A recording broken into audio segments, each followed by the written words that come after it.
They laughed when they threw my belongings into the pouring rain.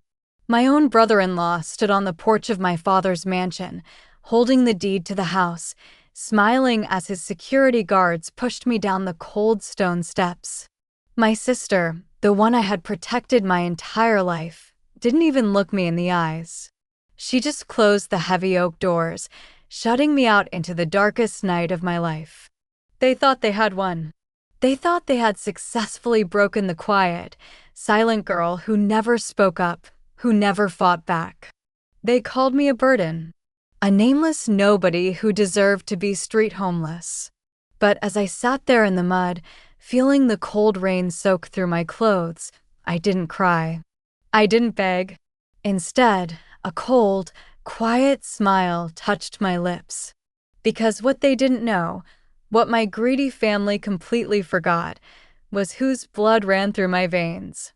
They had no idea that the broken girl they just kicked out into the dirt was the sole, legal owner of the multinational empire that funded their entire lavish lifestyle.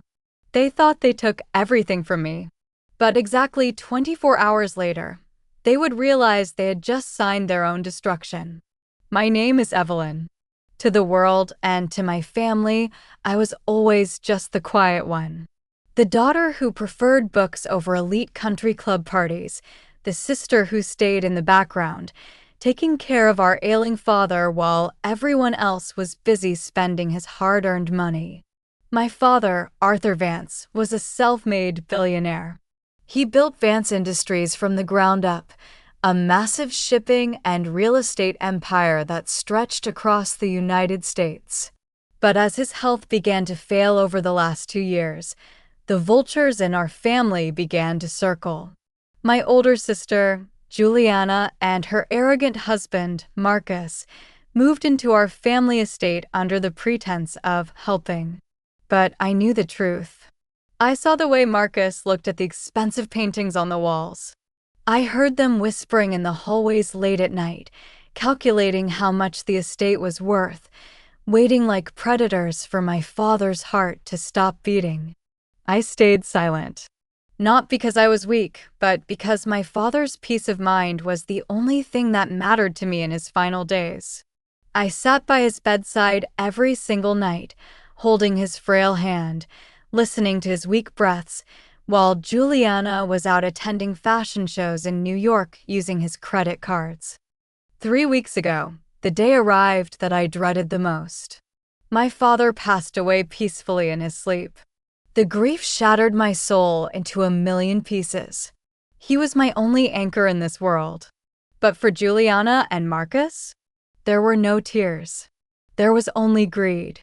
The very next morning after the funeral, before the soil on my father's grave was even dry, Marcus called an emergency family meeting in the Grand Library.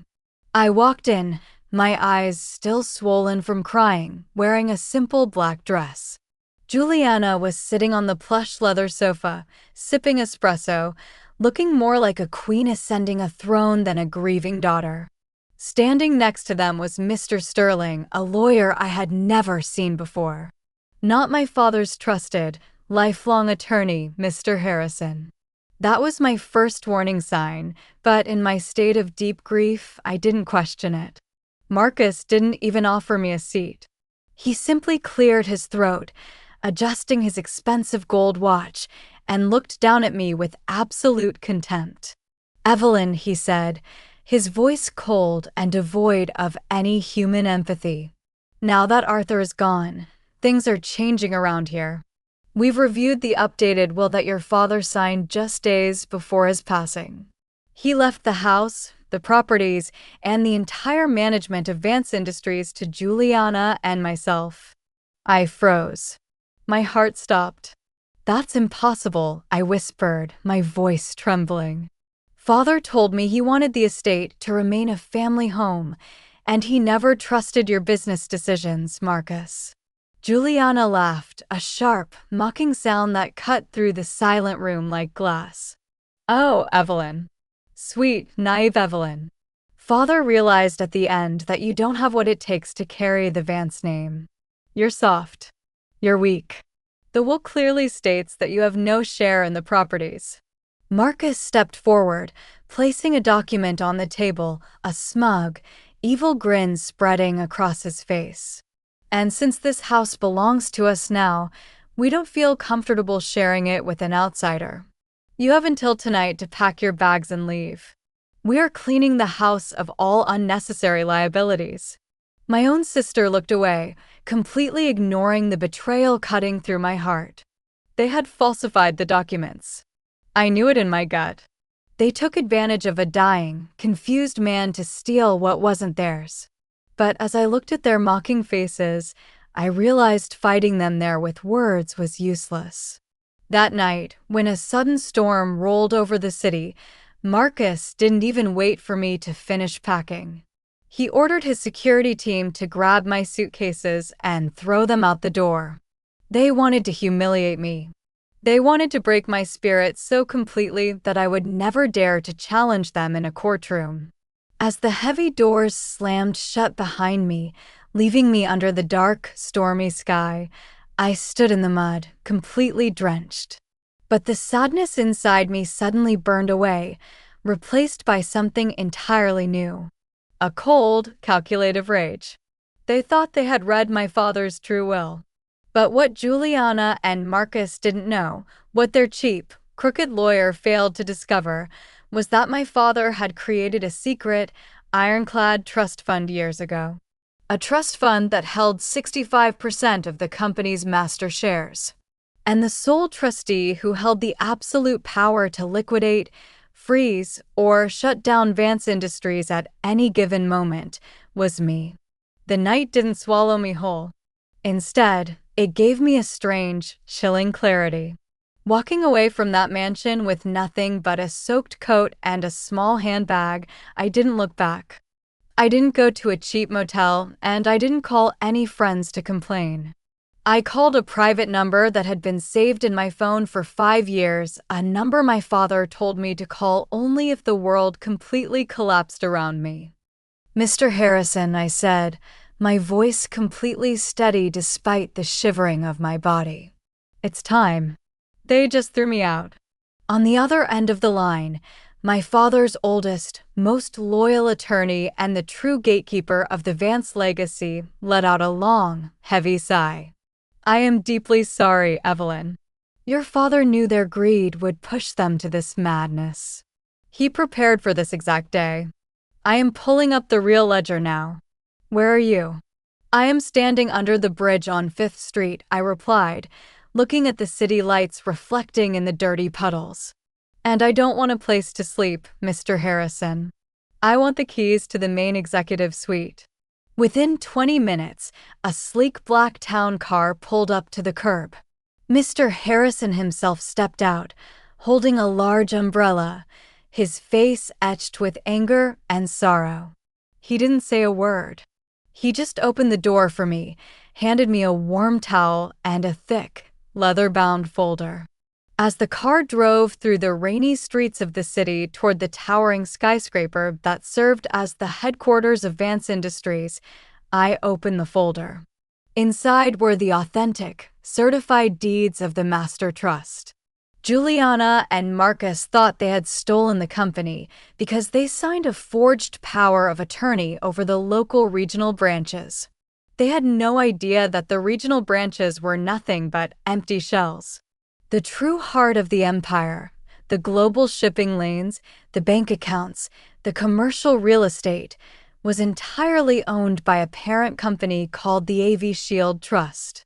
And according to my father's strict, unbreakable instructions, the moment Juliana and Marcus used a fraudulent document to alter his personal will, their entire inheritance was automatically forfeited, and 100% of the voting power shifted directly to me.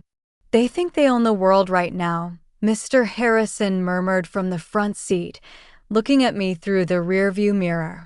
"Marcus has already called a massive celebratory banquet at the downtown Hilton for tomorrow evening. He invited all the major shareholders, the media, and the city's elite to announce himself as the new chairman and CEO of Vance Industries. I leaned my head against the cold glass window, watching the rain wash away the dirt of my family's betrayal from my skin. "Let him celebrate," I whispered, a dark, calm satisfaction settling deep within my chest. "Let him spend every single dollar he thinks he has. Let him stand before the entire city and boast about his stolen crown. The higher he climbs, Mr. Harrison, the more devastating his fall will be." That night, I didn't sleep in a luxury bed. I slept on the leather couch inside my father's private executive office on the 40th floor, surrounded by his old books, his smell, and his memories.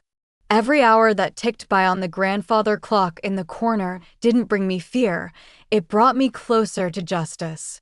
The next morning, the sun rose bright and sharp over the city, as if the storm from the previous night had never happened. I stood in front of the floor-to-ceiling glass windows, looking down at the tiny people walking on the streets below. My sister and her husband were probably waking up in my father's bedroom right now, drinking expensive champagne, laughing at how easily they had gotten rid of me. They thought I was broken, crying in some dark corner, defeated by their cruel games. But I spent my morning in a quiet, intense meeting with the top 5 board members of the company, men who had served my father for decades and who knew the true depth of Marcus's corruption. When I showed them the authentic documents and the forensic evidence of the forged will Marcus had used, the room went completely silent. "This is criminal," the oldest board member said, his hand trembling with rage. "Marcus has been embezzling money from the offshore accounts for months, waiting for your father to pass. Evelyn, if you give the word, we can have the FBI arrest him at his home right now." "No," I raised my hand, my voice whisper calm but completely commanding. "An arrest in private is too merciful for what they did to my father's memory. They wanted to humiliate me publicly. They wanted the world to see me as a nameless, discarded nobody. We will give them their grand stage tonight. Let them have their beautiful, perfect nightmare." I spent the rest of the day preparing. I didn't buy a cheap dress. I had my father's personal stylist bring a custom-tailored, emerald green silk gown to the office. It was a dress that commanded authority, sharp, elegant, and entirely unbothered. I put on the diamond necklace my father had gifted me on my 21st birthday, the one Juliana had tried to steal from my jewelry box 3 times. As I looked at myself in the mirror, the timid, quiet girl who always stayed in the background was gone. In her place stood a woman who had been forged in the fire of betrayal, ready to take back everything that belonged to her name. By 8 p.m., the grand ballroom of the Hilton Hotel was dazzling with crystal chandeliers, expensive suites, and the low chatter of the city's most powerful billionaires. Flashbulbs from news cameras lit up the entrance as Marcus and Juliana walked in, looking smug and triumphant. Marcus was wearing a $10,000 tuxedo, waving at the reporters, while Juliana flaunted a diamond tiara, soaking in the compliments of people who only tolerated her because of her father's wealth. I stood in the shadows of the upper balcony, looking down at them. They looked so happy, so secure in their stolen victory. Marcus stepped up to the grand podium, tapping the microphone to gather everyone's attention. The room fell silent as he adjusted his posture, looking out at the crowd with an arrogant smile. "Ladies and gentlemen, distinguished guests and board members," Marcus began, his voice booming with unearned confidence. "Today marks the beginning of a new era for Vance Industries. With the tragic passing of our great founder, Arthur Vance, the heavy responsibility of leading this multi-billion-dollar empire has fallen onto my shoulders. As stated clearly in his final will, I am officially taking over as the sole chairman and CEO." The crowd began to applaud, and Juliana smiled proudly from the front row. However, Marcus continued, his eyes gleaming with malice as he decided to take one final, public dig at me. True leadership requires making difficult choices. My father-in-law realized before his passing that some members of this family simply do not possess the strength or the vision to hold the Vance name. His youngest daughter, Evelyn, has chosen to step away from the family business entirely to pursue a simpler life. We wish her well, but Vance Industries moves forward with strength. Before the applause could even start, the heavy double doors at the back of the ballroom clicked open. The sound wasn't loud, but the sudden draft of cold air made people turn around. I stepped into the bright light of the ballroom. The rustle of my emerald green silk dress caught the attention of the nearest tables. One by one, the whispers stopped. Heads turned. Marcus froze at the podium, his words dying in his throat. Juliana turned around, her smile instantly vanishing as her eyes widened in absolute shock. They expected me to be a ruined beggar on the streets.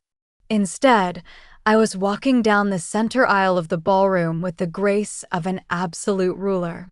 "I see you're telling stories again, Marcus," my voice echoed through the silent room, completely calm, completely clear.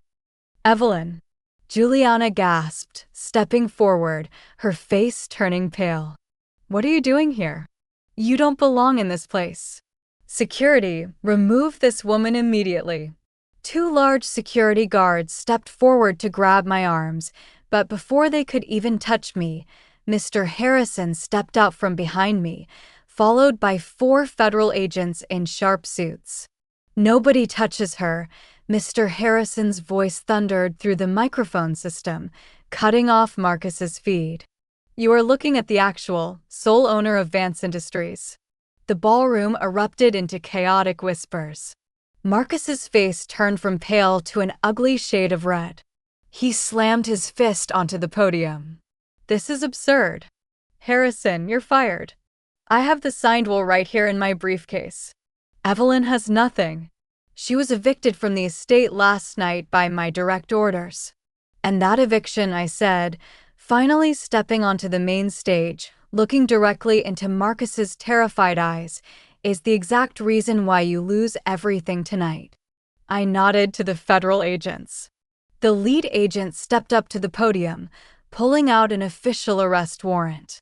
"Marcus Sterling, you and your accomplice, Juliana Vance, are under federal investigation for bank fraud, identity theft, and the forgery of a medical power of attorney regarding the estate of Arthur Vance. The forensic audits of the documents you presented yesterday have already been verified as completely fraudulent by the state laboratory." "No, that's a lie. You can't prove anything," Juliana screamed, her voice cracking as the reality of the situation began to crush her. She looked around the room for help, but all their high society friends were already stepping back, distancing themselves from the unfolding disaster. "We don't need to prove it in the future, Juliana," I said, leaning in slightly, my voice dropping to a whisper that only she and Marcus could hear. "Because while you were busy planning this party, I spent my morning freezing every single corporate bank account tied to your names. The mansion you threw me out of last night? It doesn't belong to you. The tuxedo you're wearing, Marcus? The credit card used to pay for it was declined 10 minutes ago." Right there, in front of the flashing cameras of the media, the news reporters, and the entire high society of the city, the federal agents stepped forward and pulled Marcus's hands behind his back, clicking the cold steel handcuffs around his wrists. Juliana fell to her knees, sobbing hysterically as an officer grabbed her arm, her diamond tiara falling off her head and rolling into the dirt on the floor. They looked up at me, begging with their eyes for mercy. The very sister who had shut the door on me in the rain was now looking at me from the floor, weeping. But my heart didn't feel anger anymore. It only felt a cold, peaceful justice.